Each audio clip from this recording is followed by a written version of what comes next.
When adding a variable frequency drive, or VFD, to an existing combination starter and motor, the VFD should be placed between the starter and the motor. This configuration ensures that the motor starter provides the necessary disconnecting means and overcurrent protection for the entire system, while the VFD controls the motor's speed and torque. Placing the VFD before the starter is generally not recommended and can lead to several potential issues. Firstly, the starter's overload protection is designed to protect the motor from overcurrent conditions based on the motor's nameplate ratings. If the VFD is placed before the starter, the overload protection may not function correctly as the VFD modifies the current and voltage supplied to the motor. This could result in damage to the motor in the event of an overload. Secondly, the starter provides a means of disconnecting power to the motor for maintenance or emergency situations. Placing the VFD before the starter would mean that the VFD would still be energized even when the starter is in the off position. This can create a safety hazard for personnel working on the motor or VFD. Thirdly, the starter may include features such as short circuit protection, which is designed to quickly interrupt the flow of current in the event of a fault. If the VFD is placed before the starter, the short circuit protection may not function correctly, potentially leading to damage to the VFD or other equipment.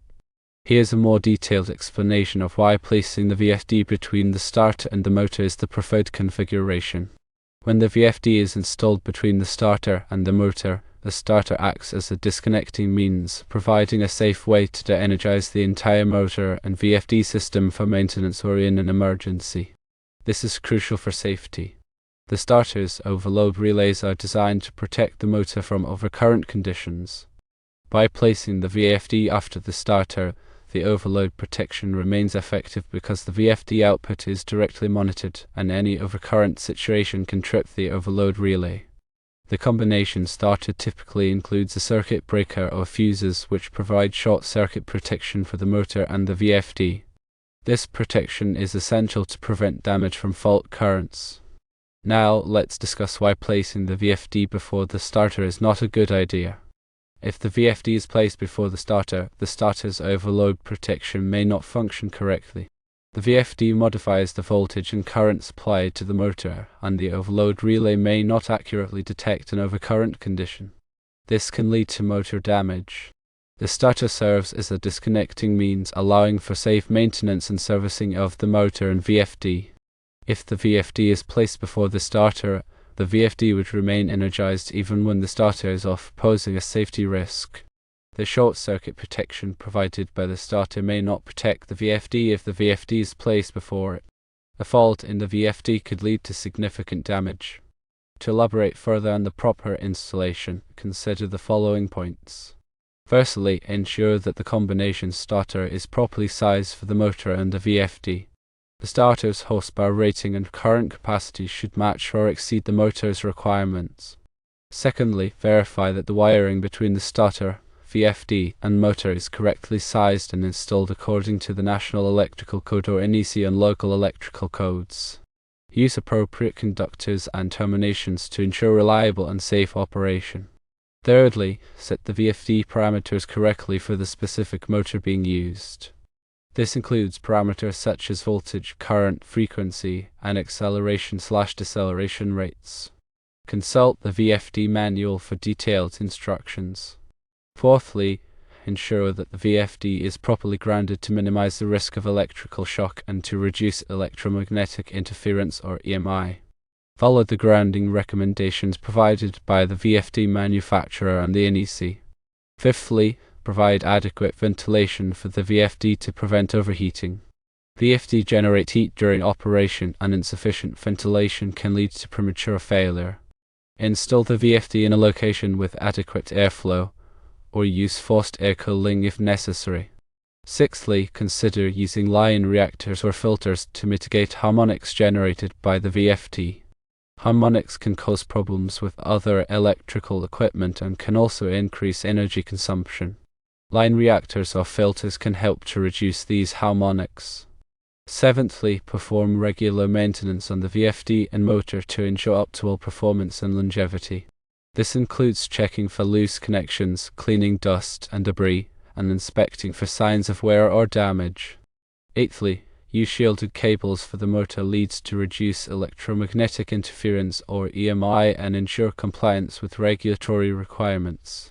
Ninthly, verify that the VFD input voltage matches the available power supply voltage. Supplying the wrong voltage to the VFD can damage the unit. Tenthly, consult with a qualified electrician or engineer if you have any questions or concerns about the installation or operation of the VFD. They can provide valuable guidance and ensure that the installation is safe and compliant with all applicable codes and regulations. Regarding the specific type of combination starter, it's important to ensure that it is compatible with the VFD. Firstly, determine if the starter is a magnetic starter or a solid-state starter. Magnetic starters use electromagnetic coils to control the motor, while solid-state starters use electronic components. Secondly, verify that the starter's overload protection is suitable for use with the VFD. Some overload relays may not function correctly with the non-sinusoidal current produced by a VFD. Thirdly, ensure that the starter's contacts are rated for the voltage and current levels of the VFD. Using undersized contacts can lead to overheating and premature failure. Fourthly, consider using a bypass starter. A bypass starter allows the motor to be operated directly from the power line without going through the VFD. This can be useful for applications where the motor needs to be run at full speed or in the event of a VFD failure. Fifthly, if the starter includes a control transformer, verify that the transformer's voltage and current ratings are compatible with the VFD. Using an incompatible control transformer can lead to voltage drops or other problems. Let's delve into the electrical protection aspects of VFD and starter integration. Firstly, the NEC section 430.52 addresses motor circuit protection, including the use of inverse timed circuit breakers or fuses. The proper selection of these devices is crucial to protect the motor and VFD. Secondly, NEC section 430.122 covers adjustable speed drive systems. This section provides requirements for the installation and wiring of VFD, including grounding and bonding. Thirdly, NEC section 430.53 discusses instantaneous strip circuit breakers, which are often used in conjunction with VFD. These breakers provide fast-acting short-circuit protection. Fourthly, NEC section 430.130 addresses overcurrent protection for motor control circuits. This section is relevant to the control wiring between the starter and the VFD. Fifthly, NEC section 430.7 provides requirements for motor nameplate data, including the motor's full load current, voltage, and horsepower rating. This information is essential for properly sizing the VFD and starter. Consider the impact of harmonics on the electrical system. Firstly, VFD generate harmonic currents, which can distort the voltage waveform and cause problems with other electrical equipment. Secondly, harmonic currents can increase energy consumption and reduce the efficiency of the electrical system. Thirdly, harmonic currents can overheat transformers and other equipment, leading to premature failure.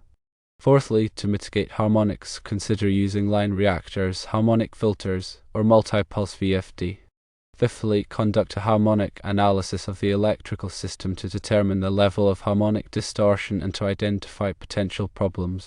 This analysis can help you select the appropriate harmonic mitigation techniques. Let's talk about grounding and bonding requirements for VFD installations. Firstly, properly grounding the VFD is essential for safety and to minimize the risk of electrical shock. Secondly, the VFD should be grounded to a central grounding point in the electrical system. Thirdly, use a dedicated grounding conductor for the VFD. Do not rely on the metal conduit or other enclosures for grounding.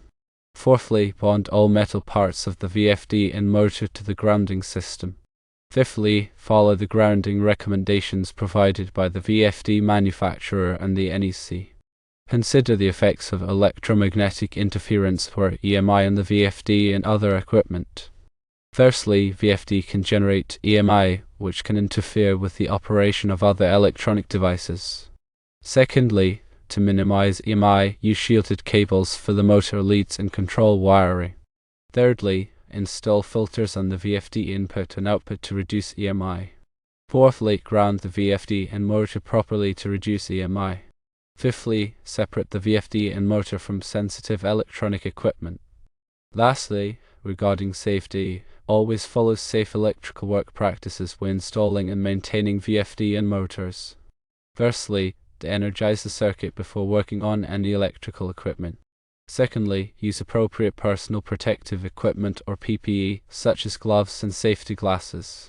Thirdly, verify that the equipment is properly grounded before energizing it. Fourthly, follow lockout/tagout procedures to prevent accidental energization of the circuit. Fifthly, consult with a qualified electrician or engineer if you have any questions or concerns about the safety of the installation.